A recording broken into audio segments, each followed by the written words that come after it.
This is my first book vlog. Morty, yeah, I'm going to talk about some books or shit. Stick around if you want to hear about them or whatever. I don't care. This is a lot of Stephen King bullshit. Go fuck yourself. Anywho, welcome back to the Black Metal Rebellion, folks. I'm your host, Jesse Morgan, aka Slammerella. Hope you enjoyed that little intro there. The wife said it would be a funny thing to do, so I decided to roll with it. And so, yeah, this is my first Booktuber type of episode here, my first book vlog.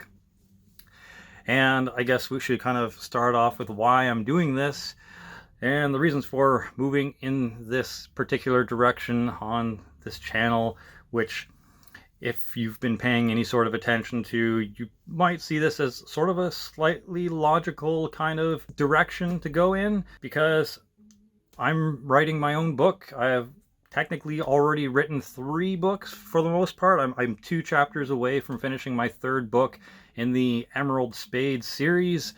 Right now, I thought I was mostly done the first book. I was just about ready to start publishing or pitching it to publishers. And then a couple of the people who purchased some kind of DIY manuscript, hardcovers or whatever, I read it, basically beta readers that paid me for a shit copy of my book. Thank you for doing that, guys. I'm looking at you, Azeg from Azeg's Abyss, Mike from Mike in the Woods, and who else? Oh yeah, my cousin Brandon Albin. So cheers, man. But thank you for buying it from me. Thank you for supporting underground upcoming authors such as myself. So anyways, the book is currently in the final self-editing stages. I'm going through and making sure I get all the I's dotted and all the T's crossed, and making sure the spelling and grammar is proper. And apparently I missed a bit of it. I'm looking through my physical copy that I made for myself now, and I'm realizing there's a lot of highlighting and a lot of corrections that I'm doing in the spelling and grammar field. So yeah, once that's done, hopefully then I'll be able to really start pitching it to an agent and querying agents, because I'm going to go the traditional publishing route as opposed to self-publishing, because I don't have $5,000 to self-publish, and I don't have, $40 an hour to pay an editor or anything like that. So yeah, I'm just going to get an agent if I can. I'm going to query around for any YA, young adult, fantasy, I guess what my book would be, agents, and they can get paid when a publisher decides to pick up my book, because I believe that's how agents get paid. I don't think you pay them right away, and hopefully not, because I'd be paying them with pocket lint, but I had pocket lint for lunch, so they'll have to get their own pocket lint. Anyways, I've kind of stumbled into this whole booktuber, authortuber realm that I was previously unaware even existed. But of course it exists, because if there's a hobby, there's a YouTube or a community for it. So of course there is. So anyways, I kind of fell into this thing, and a lot of people were kind of saying, if you're going to be a good / successful writer, you need to read a lot, because you need to see what's out there, I guess. I didn't know to be a successful writer you need to read a lot. I just read whatever when I do, and personally, if I'm going to read, it's probably going to be some really nerdy shit like graphic novels or comics. I don't really sit there and read giant fucking brick-sized novels, so that's new for me. So that's one reason I started getting into this. Another reason is I have, once again, books just sitting around collecting dust on my shelf that probably should be read anyway. I spent around $3 to $5 at secondhand bookstores just to, catch up on some novelization and adulting, because if you're an adult, you should probably be reading books to expand your mind and vocabulary, because your first language is probably the most important language, and if you don't know how to speak your own language fluently or proficiently, then I don't know what to tell you. Other than that, I also kind of wanted to see what works and doesn't work within the writing author business. So reading what other authors have written will kind of give me an idea of what people will be expecting my book to look like. And I already kind of noticed, in comparison to just a lot of booktubers and author tubers, guidance and advice and reading a classic like Stephen King's Dolores Claiborne, I'm pretty confident to say that I'm in the right direction. I'm not way off in left field like I was thinking I might be. I'm not super duper amateur and shitty like I was worried I might be. You know, the writer anxiety is real. You know, that's me in a nutshell. Just basically a cucumber with anxiety. Another reason I got here on my outlines is to get a feel for my peer group and market. And it seems like I'm pretty much where I need to be, surprisingly enough. I wasn't expecting it, but a lot of people are writing young adult and a lot of people are writing fantasy, with caveats being fantasy with horror elements, paranormal elements, violence, blood, and romance mixed in there every now and then. So my book, in comparison, seems to be right where I should be and where it would be a good place to be. So I'm pretty ecstatic and pretty relieved to find this stuff out. Like, I had no idea what I was in for. I had a lot of questions going into the Booktuber, author-tuber community, and kind of worried about what I would discover about the reality of it and comparing my works to all the other works. So this could be a longer vlog. This will probably not be a typical thing for my booktubing episodes or vlogs. It'll probably be shorter, but for the first one, I have a lot to talk about and there's a lot of things to cover. So hope you don't mind me jabbering on about stuff. If you enjoy my personality and my thoughts and opinions on things, or maybe you're interested in writing or reading or whatever, hopefully you stick around and enjoy this video. So with that being said, that is why I kind of started getting into this. That is why the channel is also including this now in it. Before I get on to my review, though, of the Stephen King book, I want to talk about a couple of things. That being a couple of author tubers, booktubers that I am currently watching are Jenna Morisi. Seems very knowledgeable in what she's talking about. She's got a very up my alley sense of humor, and she's straight to the point. If you're looking for someone that's going to coddle you and sugarcoat shit, she's not the Willy Wonka type. So if you're looking to become a writer or get into writing or get published, she hits the nail on the head. She doesn't beat around the bush, and she's really straight to the point of what you really need to come to terms with when faced with the post-hobby entering a career of writing and being an author. So highly recommend her. On the same page, but different character, Alexa Dunn. She's pretty upbeat. She's very knowledgeable. She's recently became an author herself. I think she's working on her second or third book, which is coming out this year sometime, probably early.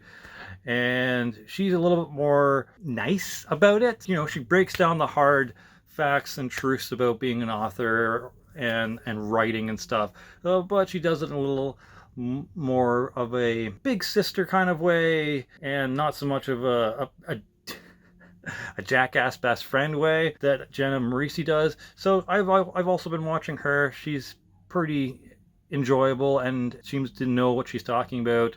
Another one that I watch is Hannah Lee Kidder. She is more along the lines of Jenna Morisi, but her wit is even more dry. Her humor is even more kind of like deadpan and like a wink kind of humor, and she also has that straight to the point, cut to the bone type of advice and knowledge. She seems pretty down to earth and has a good head on her shoulders. So she's amusing. She's also on the younger side. I think she's 18-ish.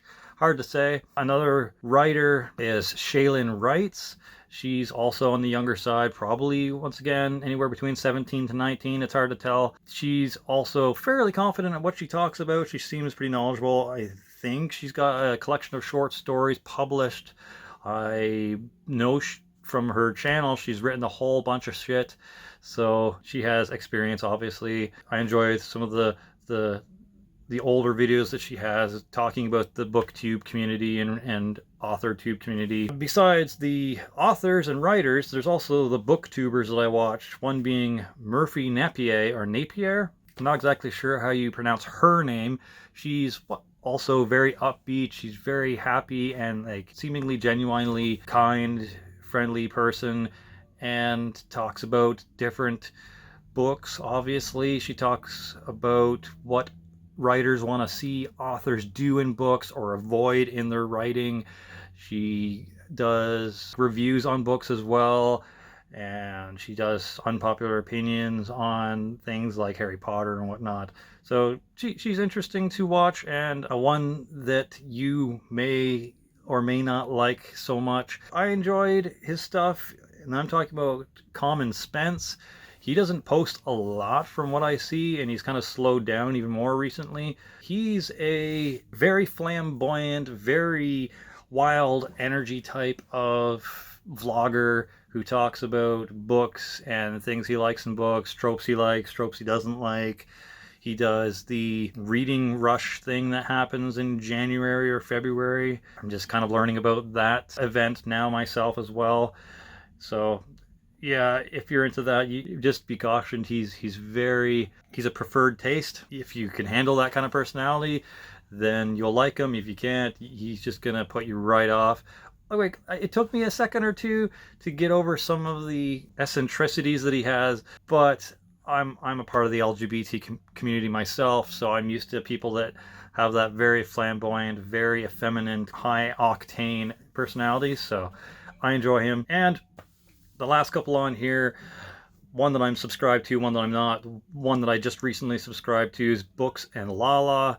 She's sort of along the lines of Shaylin Wrights mixed with Alexa Dunn. She's not an author, but she kind of has like a mix of those personalities.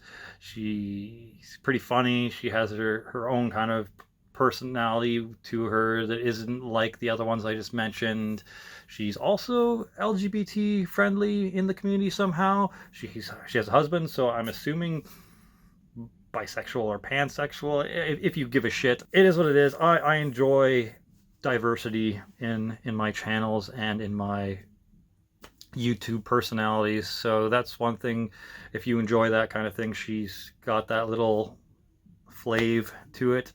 The last one I'm not subscribed to, but I probably should subscribe. He was kind of on Murphy Napier's channel. They were talking about levels of how hard or easy it is to read certain books, and that's Daniel Green. If you want to check out his channel, go ahead.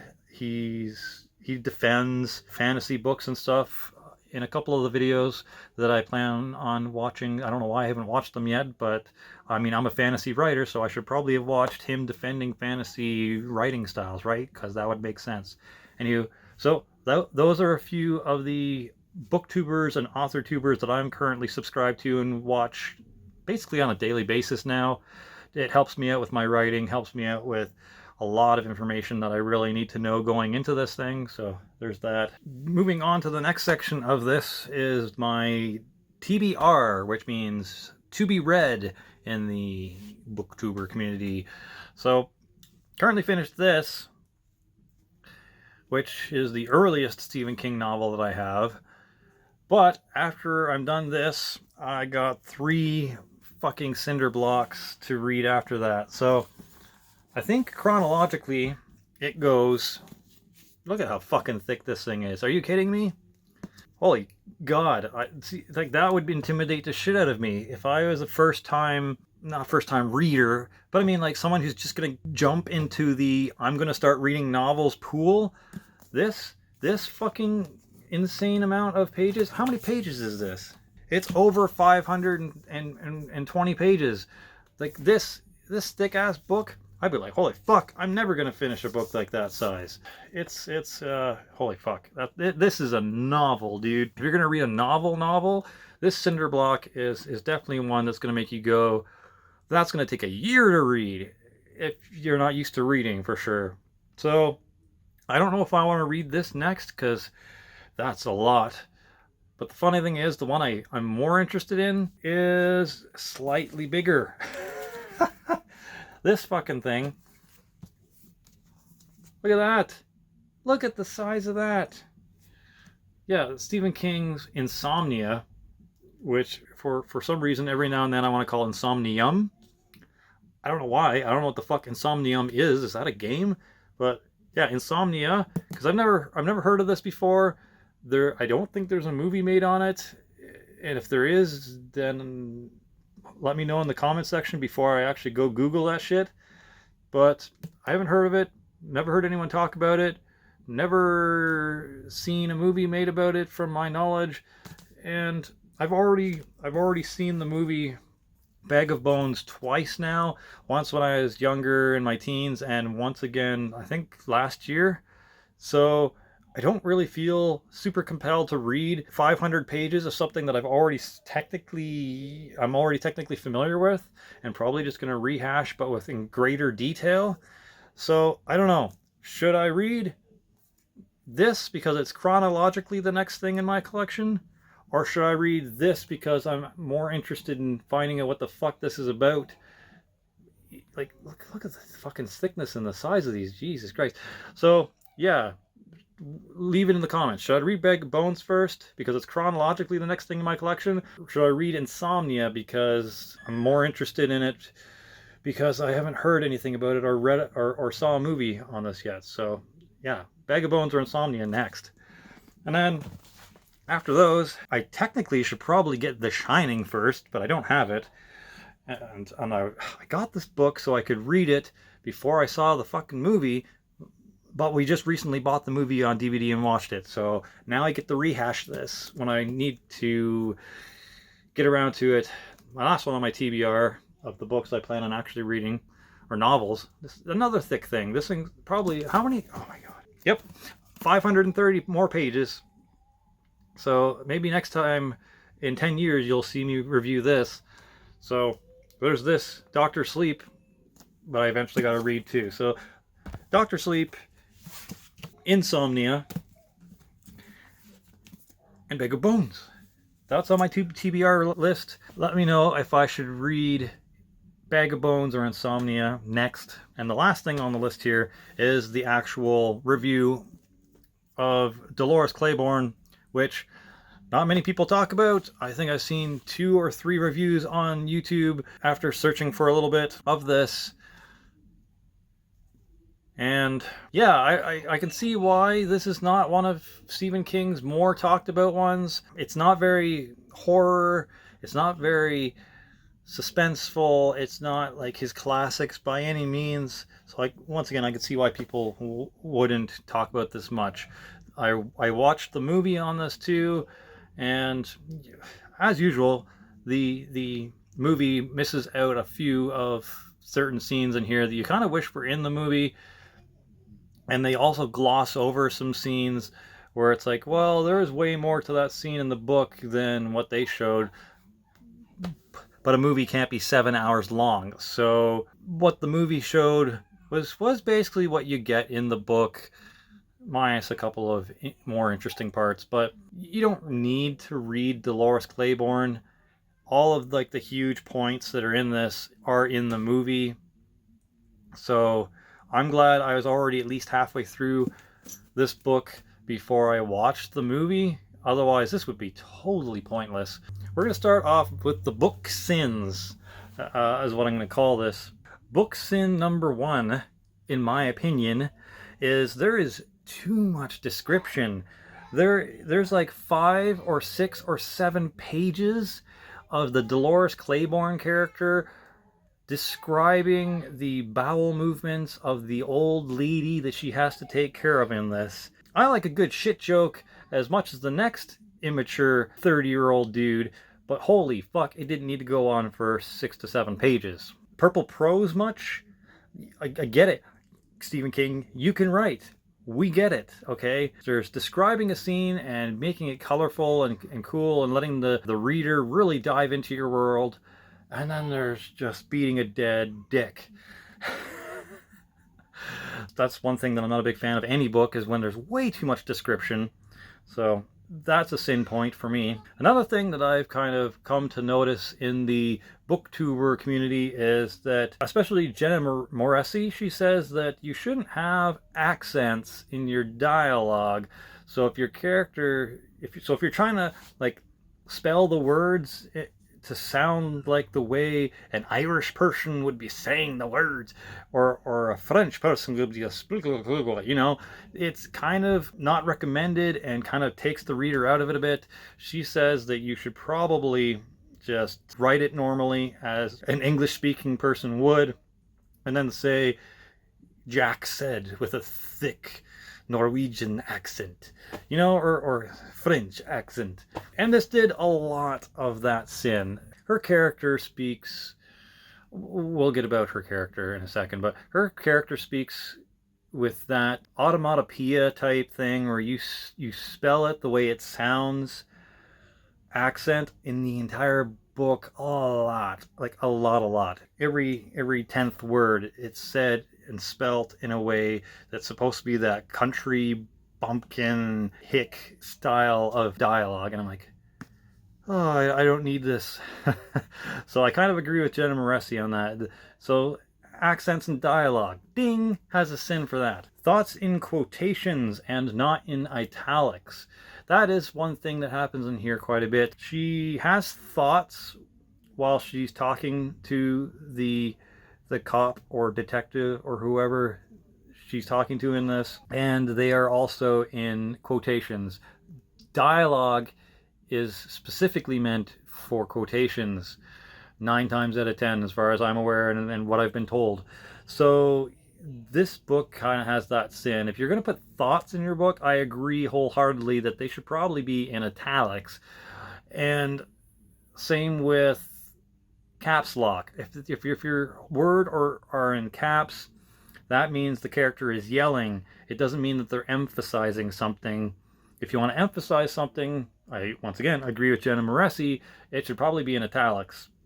So this book has another sin for that. So let's get on to the Dolores character here. She is the only one speaking in the entire book. You know how most books have a narrator and a third person or a first person point of view, and that person talks to other people and those people respond back and you get to see what the person's responding with? Not in this one. When I jump into the novel adventures of reading, I jump into an experimental build in Stephen King's library of where the character in this book is the only character you hear speaking and the only point of view you have throughout the entire thing. And you're not able to read what the cop or the detective or the secretary Nancy in this says. You just kind of see Dolores responding to whatever they said. You don't get to see what they said. You just kind of see Dolores responding to it. So that was kind of annoying and weird to read, especially when I know how books, for the most part, are supposed to be constructed. So yeah, that's a sin. I gotta count that as a book sin. Another thing that this does, this book likes to repeat lines and details multiple times throughout the book. The Dolores character in here makes a note of the fact that the Vera Donovan character, the old lady that she's looking after and house she's taking care of, wants the mats facing a certain way. She wants the laundry hung out on the line a certain way. 6 pins, not 4, Dolores. And she points that out at least 5 times in the book. And it's like, we get it. Vera Donovan is a narcissist. She's an OCD son of a bitch, and you don't like her. We get it. We don't need to hear that she wants 6 pins on her clothesline instead of 4 multiple times throughout the book. So yeah, this book could have saved probably about 20 pages by cutting out all the repeated lines of dialogue, all the repeated details, and stuff like that. Besides all that, I feel like the way that Stephen King wrote this, you could call it an experimental build, an experimental writing style, but I feel like it was more of an excuse to not adhere to your typical writing guidelines and story structure and spelling structure and all that. It felt like more of just a way to get out of writing the same old way that he normally does. This book, I don't think, is that far along in Stephen King's series of books where you'd get that bored that quickly of writing a normal, expected way. So I don't know. Maybe it is. Maybe he already wrote like 20 books by the time Dolores Claiborne came out. I can't remember. He's got a lot of fucking books, like 50 or 60 of them. It's crazy. So I don't know. I don't really like it. I feel like it's an excuse to just not write the way you're supposed to write. The last sin it has in here. Now I get the time that it was written. I get that he's not specifically being discriminatory or racist or whatever in this, but the characters in here, she describes her husband Joe St. George calling people N-bombs, and there's like Jewish slurs in here. One that I've never heard of before, like a sheenie. I've never heard of someone being called a sheenie before. I apologize if that's offending anyone who's watching this right now. I've literally never heard of the word or heard of that slur. So that was interesting to find out. But yeah, I found that there is an unnecessary amount of N-bombs in this. I don't like reading the word. I don't like hearing other people use the word. It's unnecessary. If you don't need to put the word in there, why is it in there? I'm nitpicking at this point, I guess, but I just didn't feel it was necessary to the story. We get that the Joe character is a fucking asshole. We get that he's a degenerate, low-life piece of shit person and just irreputable, but it could have been expressed without going that direction. All right, so those are the book sin count there. There's about 5 or 6 of them. Now let's talk about the good points though, so we can end this really long vlog on a high point. There is some humor and some clever one-liners in this book that stick out, like sometimes all a woman has is being a high-riding bitch, which is funny. I know my friend Allie found that really funny too and kind of mentioned that on Instagram, so cheers for bringing that up. I agree, it's a pretty funny line, and you even get that line in the movie, so that was nice to see that there. There's also explicit language throughout this, obviously. To go along with the humorous lines and language, you get a part where Dolores is explaining the setting and the blackberry brambles as darker than a woodchuck's asshole. and it's humorous, it's unexpected, and I think that's why it's also humorous too, because you don't expect, considering the situation that she's in at the time that line is said, you don't expect a humorous one-liner to pop out like that. So her saying that it's darker than a woodchuck's asshole is hilarious, because A, why a woodchuck? And second of all, why are you saying that in such a random time in the book? You're in distress, you're kind of having an anxiety attack, you're worried about someone dying at the time, and then you're saying that. But it was amusing to me. So there are a couple of humorous one-liners in here and some language, so that's kind of intriguing and sucks you in a bit. The character interactions, when they actually happen, are neat. I'm pretty amused and intrigued about the interaction between Dolores and the detective at the very end, where she gets questioned about certain person's death, and the way she's responding to the detective and how he's like reacting to her like bluntness, and how he's not used to women being so bold and blunt with him and outsmarting him, and he's just like a triggered boomer fucking reaction. It's great. I enjoyed that part. And the fact that this book isn't a giant cinder block, it's just a small little brick of about 302 or whatever pages.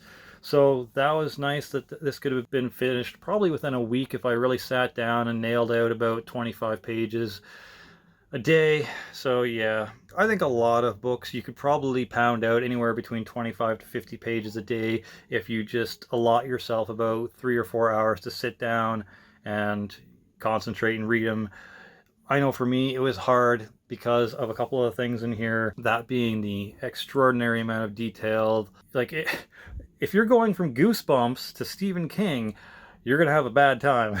Because if you're used to flying through something like that, coming to a dead halt and having like 3 to 4 times the amount of detail, having 3 to 4 the amount of times of adult content, and just super thick reading intricacies and wording and character development and stuff like that, it's going to be hard. Like, this was definitely not easy for me to get through, not because I'm an idiot and don't understand words. It was a lot to sit down and concentrate and put everything away, put my phone down, turn off YouTube, get the kids settled, deal with like meals and cleaning up shit around the house, make sure you got your partner or whoever satisfied enough that they're not going to want to bug you for 2 or 3 hours. It's hard to sit down as an adult or as a parent and get shit read. So yeah, it was a hard first read for me. Hopefully Bag of Bones or Insomnia, considering this could be twice the length of this, is a little bit easier to breeze through. I think it will be, because of switching from a singular narrative with only one person speaking the entire time, going to a normal formatted book, hopefully, where you get proper narrative, proper description, proper dialogue between characters and stuff like that. Hopefully it'll breeze a little easier for me, and hopefully this was a good warm-up to that. But yeah, it wasn't the easiest thing to read, and I could definitely see why it's not one of the giant classics that everyone talks about when it comes to Stephen King. So with that long-winded chat about this book down and out of the way, how many stars am I going to give this? Because apparently on Amazon and other places, you give a book a rating out of 1 to 5 stars. I'm going to be generous and give it 2.5 out of 5 stars. I know everyone wants to give everything a 0 or a 10 these days, but if I'm being honest, if I'm being fair, I'd say 2.5 stars for this book is probably generous from my point of view. If you've read this book, please let me know if you've read this in the comment section below. Let me know what you thought of it. Let me know how easy or hard it was to get through. Let me know how you felt about the writing style and point of view that this book decides to take. Let me know if I'm just being a big bitch baby and shouldn't be complaining about how easy of a read this might be. But yeah, that's it. Hope you enjoyed this first Booktuber style vlog. Hopefully you enjoyed my ramblings and long-winded explanations and descriptions and review of this. And let me know if more of this book series or Booktuber series is something you'd want to see in the future. I'm probably going to continue it regardless if I feel up to it. And if I spend the time and effort of actually reading another one of these cinder blocks, I'm probably going to want to share it with you guys so you can share my pain. But just so you could come along with the journey for me, maybe I can inspire you to pick up a book as well and expand your mind and maybe inspire you to write again if you haven't written for a while and you were young and you wanted to be a writer and you thought your stories and your character was really cool, but then life got in the way and now you're like, fuck, I wish I had kept going.